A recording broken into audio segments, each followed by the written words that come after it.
రాజన్న ఆలయ అభివృద్ధికి మరో 99,40,00,000 ఈరోజు మంజూరిస్తూ జీవోను జారీ చేసినటువంటి తెలంగాణ రాష్ట్ర ప్రభుత్వ అధినేత గౌరవనీయులు ముఖ్యమంత్రి రేవంత్ రెడ్డి గారికి ప్రత్యేకంగా ధన్యవాదాలు తెలియజేస్తా ఉన్నాను. గతంలో 2023-24 బడ్జెట్లో 50 కోట్లు, 2024-25 బడ్జెట్లో 100 కోట్లు, ఇప్పటికే 150 కోట్లతో వేముల రాజన్న ఆలయాన్ని అభివృద్ధి పథంలో తీసుకుని పోయే క్రమంలో శృంగేరి పీఠాధిపతి శ్రీ శ్రీ విధుశేఖర భారతి గారిని పలుమార్లు సీఎంఓ అధికారులు, జిల్లా కలెక్టర్ గారు, దేవాదాయ శాఖ ప్రిన్సిపల్ సెక్రటరీ, కమిషనర్ అందరం కూడా ఆగమ శాస్త్రానికి సంబంధించినటువంటి సపద్దు పండితులు కలిసి వారి సూచనలు సలహా మేరకు పనులను రాజన్న ఆలయం చేసేటువంటి ఇప్పటికీ 45% పూర్తి కాబడిన వేళ అనివిటి మండపాలు, దక్షిణ ప్రాకారము, ఉత్తర రాజగోపురము, దక్షిణానికి సంబంధించినటువంటి గోపురము, బ్రాహ్మణ సత్రము, కోటి మండపాలకు సంబంధించినటువంటి అద్దాల మండపము, కోనేరు ధర్మగుండాన్ని ఈ విధంగా ఇప్పటికే శరవేగంగా అభివృద్ధి పనులు జరుగుతూ కోటప్ప కొండ నుంచి కూడా శిలలు వచ్చి శిలల పనులు జరుగుతున్నట్టు వేళ మరికొంత నిధులు అవసరమని చెప్పని సమావేశంలో చర్చలో వారి దృష్టికి తీసుకుపోగానే జిల్లాకు సంబంధించిన ఇన్ఛార్జ్ మంత్రివర్యులు తుమ్మల నాగేశ్వరరావు గారు, దేవాదాయ శాఖ మార్చులు కొండ సురేఖ మేడం గారు, అదేవిధంగా పొన్నం ప్రభాకర్ గారు, గౌరవ మంత్రులు శ్రీధరబాబు గారు, జిల్లాకు సంబంధించిన మంత్రులు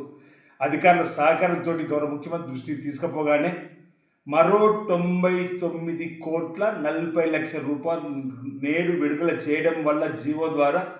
శరవేగంగా మిగతా అభివృద్ధి పనులు జరిగి అంటే ఇంచుమించు 250 కోట్లకు 60 లక్షలు తక్కువ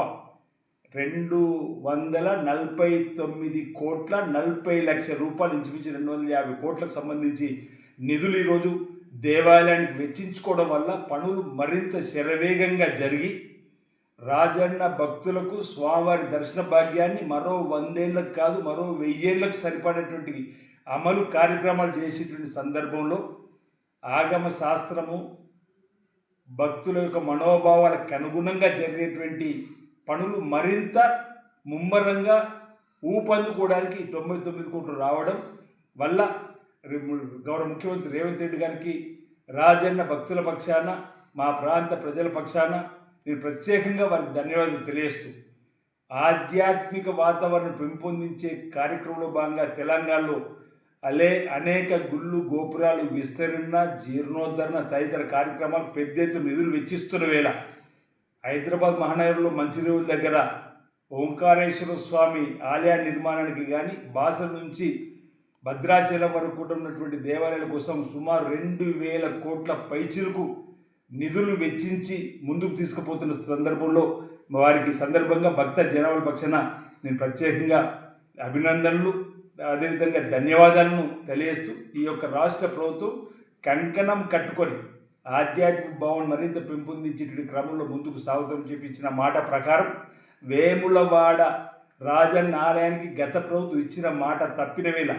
అప్పటి ముఖ్యమంత్రి కేసీఆర్ గారు నా లగ్నం ఇక్కడైంది, తక్షణం 100 కోట్లు ఇస్తున్నా, ఆ తర్వాత ఏటా 100 కోట్లు ఇస్తా అని చెప్పించినటువంటి హామీ అమలు కాని సందర్భంలో రాజన్న ఆలయానికి శటకోపు పెట్టినటువంటి ఆ ప్రభుత్వ అధినేత తీరును తప్పుపడుతూ మీ అధికారంలోకి వస్తే రాజన్న ఆలయాన్ని అభివృద్ధి పథంలో విస్తీర్ణ రూపాయలు తీసుకుపోతామని చెప్పి ఇచ్చిన మాట మేరకు రేవంత్ రెడ్డి గారు కూడా స్వామిని దర్శించుకుని అభిషేకం చేసుకున్న రోజు ఇచ్చినటువంటి సందర్భాన్ని కూడా గుర్తు చేస్తూ ఆ తదుపరి వారు ముఖ్యమంత్రి అయిన తర్వాత ముఖ్యమంత్రి హోదాలో వచ్చి రాజన్న ఆలయ అభివృద్ధికి సంబంధించినటువంటి పునాది రాయిని వేసిన క్రమంలో శ్రీ శ్రీ శ్రీ విధుశేఖర భారతి శృంగేరి మఠాధిపతి జగద్గురు గారు ఇచ్చినటువంటి సూచనలు సలహాలతోని భక్తులు ఇచ్చేటువంటి అనేకమైనటువంటి మార్పులు చేర్పులకు సంబంధించినటువంటి వాటిని కూడా శృంగేరి పీఠాధిపతి గారు చెప్పి అక్కడి నుంచి చేసేటువంటి కార్యక్రమాలు కూడా చేస్తున్నాం. రాబో రోజుల్లో శరవేగంగా రాజన్న ఆలయ అభివృద్ధిని పూర్తి చేసి భక్తులకు స్వామివారి దర్శన భాగ్యం త్వరితగతిన కలగడంతో పాటు స్వామివారి ఆ రాజన్న ఆశీస్సులు, ఆ పరమేశ్వర ఆశీస్సులు అందరికీ అంది అందరూ సుఖశాంతులతో ఆయుర్వేద దర్శనతో ఉండే విధంగా, సకాలం చక్కటి వర్షాలు పడే విధంగా, పాడి పంట బ్రహ్మాండంగా పండే విధంగా, లోక కళ్యాణం జరిగే విధంగా ఈ ప్రాంతం శోభిల్లుతుందని మాట సందర్భంగా నేను తెలియజేస్తా ఉన్నాను.